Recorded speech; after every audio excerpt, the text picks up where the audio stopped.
I would expect an immigration agent to keep up with all the changes. This person said, my agent said, my partner next door is a lawyer, so if anything goes wrong, we have him right here. So, what people are saying is, you may need a lawyer in an extreme circumstance, but for the majority of applications, what you really want to have is a registered migration agent, because agents are much more likely than lawyers to stay abreast of all of the changes and all of the technical requirements of the department. Having a relationship with a lawyer could be a beneficial thing, though. MARA registration, as I mentioned a moment ago, is largely symbolic, and the length of the brochure that is provided is a barrier to people's understanding of really what the MARA stands for. This fellow said, I had one and he killed me. I knew more than he did and he was a lawyer. I had to tell him that teaching English as a second language is there on the list. I had to show him on the website. After that, I never went back to him. I thought he would know things better and that he would help me. But he shouldn't be an agent. He's in the MARA, though. He's not a fake guy, but he doesn't know what he's doing. So we had people saying that the MARA registration didn't mean a lot. But again, it is important as a hygiene factor. The complaints process. Again, it functions mostly as a hygiene factor because it's largely unutilized if anything goes wrong. Applicants have more important and pressing priorities if their application is denied. This person said, at the time I was too confused and upset to complain. I was depressed and taking medication. I just wanted my family. I was just crying. I want my family to join me in Australia.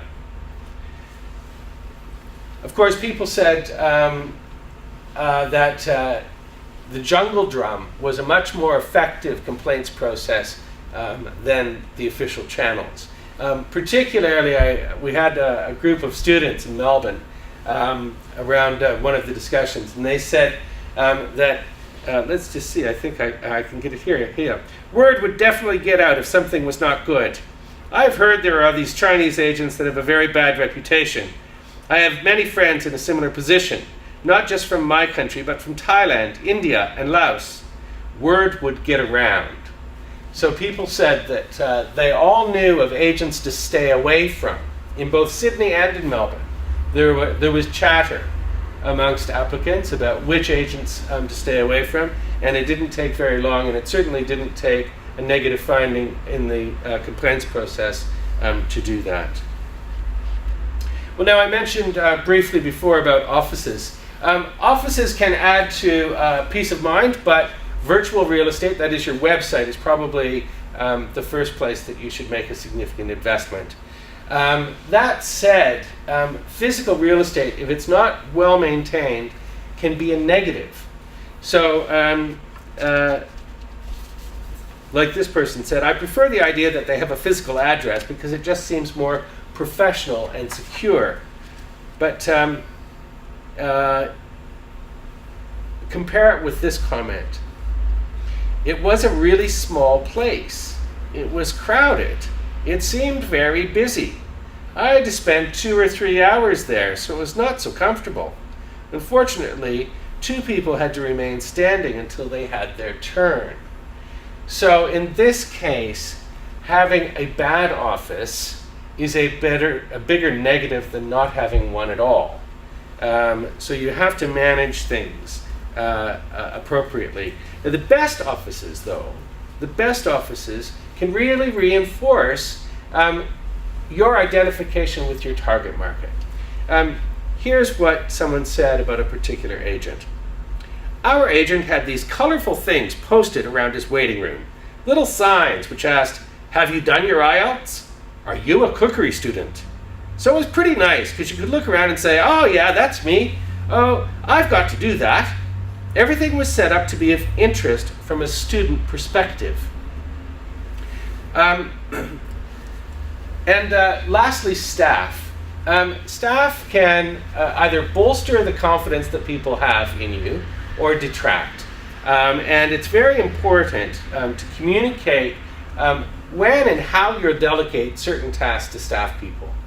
and also to communicate to the client that they can escalate concerns, so that if they're not happy with what's happening with the process at any point along the way, that they can still call the senior agent to say that they've got a concern. Making that clear from the outset seems to be the key. Because even as good as you may think your staff are, things happen interpersonally where the client really wants to know that they can have direct access back to you. Okay, we're getting to the end here. In the end, are clients satisfied? Well, yes. Virtually all of our research respondents were satisfied with the ultimate result. Now, this is a direct result of the recruitment strategy. That is, we recruited individuals who had had a bad experience, which was then rectified by another agent. However, there seemed to be a number of ready participants in that category. And as I said before, a large random sample would be ideal, but at the present time we think that this learning is quite important and helpful. We did encounter a range of perceptions with respect to the competency of agents. Now, if you read the Changing Together report, it sort of covers all of that ground. What we have within the profession are people who have been trained under different regimes over time. In recent times, we've had the graduate certificate, and that seems to be leveling out, I guess, or making more uniform the perception of competency.